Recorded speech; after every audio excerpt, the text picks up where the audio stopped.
Mike for Wine Weirdos here with Roberto from Espinosa Vineyards in Escondido. How's it going? Very good. Thanks, Mike. All right, we're having a great tasting here because we're checking out a 3-year vertical of your estate-grown Grenache. And this is, again, there's only 25 cases produced of each bottle. Yeah, our Grenache block, the original planting, was only about 200 vines. We only do a single barrel of this every year. We drop a lot of fruit. We like to get grapes that are very intense in color and flavor. This is 100% Grenache, same block, same neutral barrel for 3 years or 3 vintages in a row. Brilliant. And jumping right into the 13, this looks almost unfiltered, right? Yeah, the 13, definitely everything here is unfiltered, unfined, because we bottle directly from the barrel. Sometimes, and especially with the 13, we didn't even rack the wine that year. So the wine was produced, it was barreled, and we bottled directly from that barrel after only about 12 months of aging. Cool. And the barrel program's what for the 13? For the 11, 12, and 13, the same exact barrel. It is Siga Moreau 2007 neutral barrel, French. Wonderful. Wow. So really just letting the Grenache sing, because Grenache can't take too much oak, right? It can take it, but it masks some of the prettiness. So these wines for me, they're very floral, they're fruit forward. Interesting wines, and we wanted to see exactly what the fruit is expressing from our terroir. Cool. This is tight on the nose, but there is some floral stuff coming off. Maybe some violets, like crushed violets. There's almost like a tarriness too. This is crazy on the nose. Yeah, and you'll see as we go down through the tasting, some of that tarriness. I mean, there's some definite what I call Grenache funk. Sometimes in excess it can seem like Brett. In the case of this, there's just some gaminess. It's sanguine. It's got some earthiness that really I don't know of any other grapes that produce that right now in our program. This is so clean. This reminds me a lot of the red wines I've been drinking out of the Sierra foothills. Okay. Because they do a real hands-off style as well, unfiltered, unfined.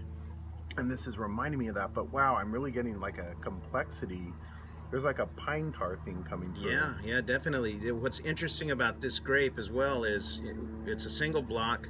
We only produce about 1,000 pounds of grapes, and there's no manipulation. This is 100% natural acid, harvested at right around 24% sugar, and it's consistently been the most manageable vine that we have in the vineyard. Terrific stuff. The finish is there. There's a tart strawberry thing that just keeps lingering. Really complex in its youth. Yeah, and the 13, as young as it is, you get some grippy tannins. Grenache tends to have a really strong backbone, lands right on the mid palate, and sticks around for a while. Terrific stuff, Roberto. And now the 12, was this different?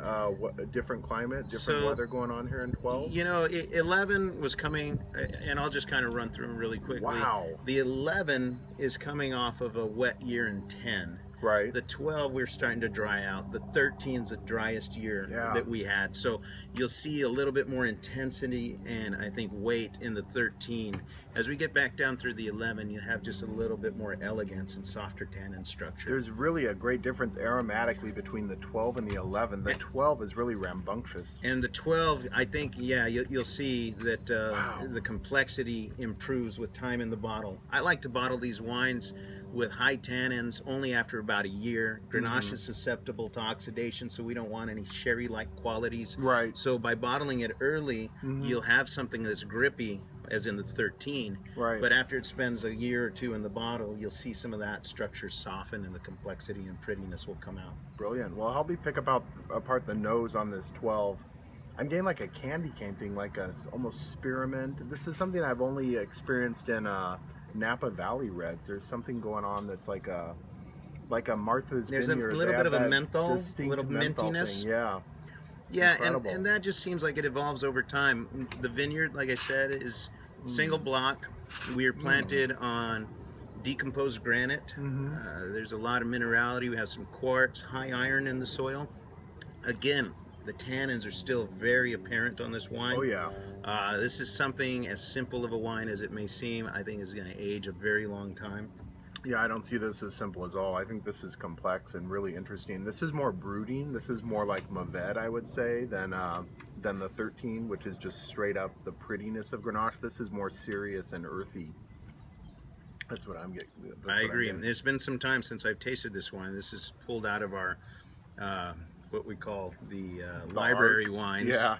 We Cool. only produce 24 cases of this a year, so really, Wow. as we get into it, all of these wines are currently sold out, but we'll be releasing the 2014 this spring. Excited to try that when it comes out. Wow, and the 11 has really evolved.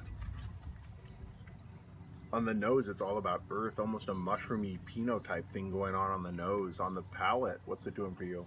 I definitely pick up some of those Pinot-like qualities. It's something that's drawn me to Grenache in the past. It's maybe a little bit overused, but you hear about Grenache being the Pinot Noir in warm climates. Of course. But it has some complexity and some prettiness. It can be evident Right. year to year, and it can change subtly. But these are all really interesting wines to me.